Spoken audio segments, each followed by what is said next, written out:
My mother's daughter, she was born on a Wednesday. With a sound all her own, Akua Naru is fast becoming a major force in the rap world. Orisha Mount the priest should have seen it at the Bembe. Her style, a different take on rap, away from the violence and misogyny often associated with the genre. Enough is enough now. Now it's time for us to move forward and move out of these oppressive ways of thinking and being. Yo, you know, like I know what it means to be heard, if not my history shown. Silence, confiscation of words. Well, my music is, some would call it progressive, black, feminist, hip-hop. It relies very heavily on jazz and soul. I produced my last 3 albums, so there are no samples. It's all original music, live music. Akua grew up in New Haven, near Hill House High School. As a child, she loved to write poems. My family thought it was the cutest thing. That was just the beginning to what would become a future career in the recording industry. Rock with me now, roll with me now. Her own life experiences often a part of her musical message. There's a distance between what I experience at home, which is love and acknowledgement and support, and as a young black girl, and what you experience out in the world. Extremely well-educated with degrees from Rutgers and Penn, Naru is now working with scholars at Harvard, chronicling the contributions women have made in hip-hop. I would like to be a part of this movement that changes the way that we think about women and girls in hip-hop.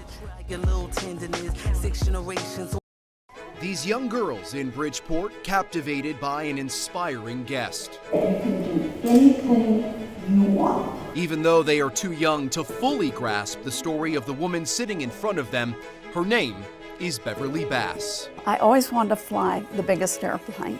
Her love for aviation as a child turned into a career as a pilot. But at first, nobody wanted to hire her because she was a woman. My first flying job, I flew bodies for a mortician, $5 an hour. Bass would eventually land at one of the biggest names in the business, American Airlines. And I got hired by American as their 3rd female pilot in 1976 and became the first captain for American in 1986.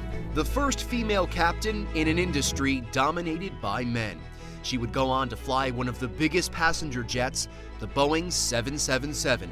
And then came her most difficult flight yet.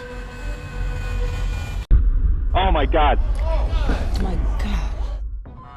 2 airplanes have crashed into the World Trade Center. Captain Bass was at the controls of a packed plane, flying from Paris to Dallas. We learned that an airplane had hit the World Trade Center, never thinking it was an airliner. As the tragedy unfolded, U.S. airspace was shut down. Dozens of international flights diverted to Canada. Captain Bass delivering the horrific news to her passengers. So I said, ladies and gentlemen, this is Captain Bass. There's been a crisis in the United States.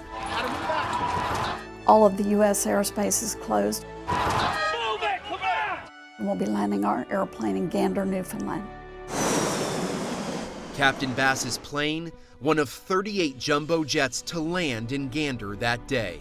We landed in the tiny community of 9,400 people, and we were nearly 7,000 passengers and crew, and we stayed for 5 days. The town sprang into action, providing shelter, food, medicine, and clothing for all the people who arrived at their doorstep, serving as a bright light on the darkest of days. Captain Bass would eventually continue on to Dallas, she and her crew snapping this photo before leaving Gander. Captain Bass would continue flying, but the effects of September 11th on the aviation industry, especially American Airlines, would force her to retire early in 2008. Her family there for the ending of a remarkable career, but retirement wouldn't last long. Then when the show came about, things started to become a lot more active.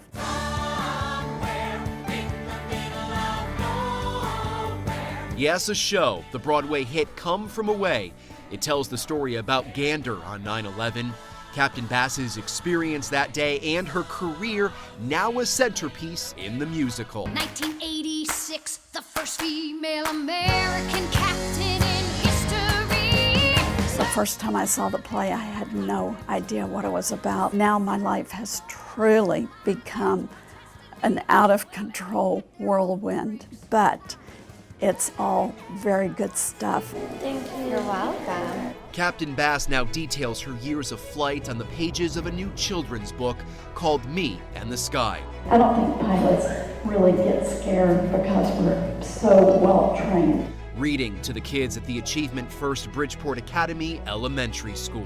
It's so great for scholars to be able to see different professions and see like what they can do, which is anything they want to do, right? Captain Bass leaving an impression on this next generation with her extraordinary life that at times has been faced with extraordinary circumstances. I thought if I could have the opportunity to influence even one child to live the career that I had for so many years, it would truly be a gift to me.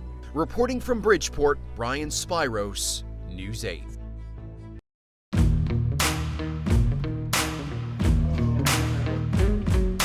We're going to go straight to the championship round. We're going to pick the 4 top cars. An epic race is underway. 3, 2, 1. The fastest car down the track is the goal. But inside the Innovation Lab, at the Engineering and Science University Magnet School in West Haven, I spent quite a lot of time working on it. It takes some thoughtful time to reach that top speed across the finish line. They bring me their designs, and then I teach them how to use the tools, how to take those designs and actually make a real prototype come alive. Students like Aaron Odney-Signer backed his strategy with science. It's a loose model of an F1 race car, and we thought that it would be the most aerodynamic. It wasn't. Not as well as we'd hoped. But there might be more to learn in defeat than victory. Weight distribution, how that affects the car. Problem solving partnered with a hands-on group activity can accelerate learning. How did the curriculum come alive?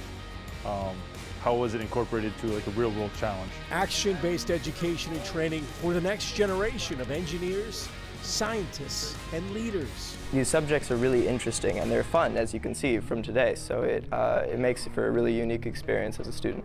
In West Haven, Scott McDonald, News 8.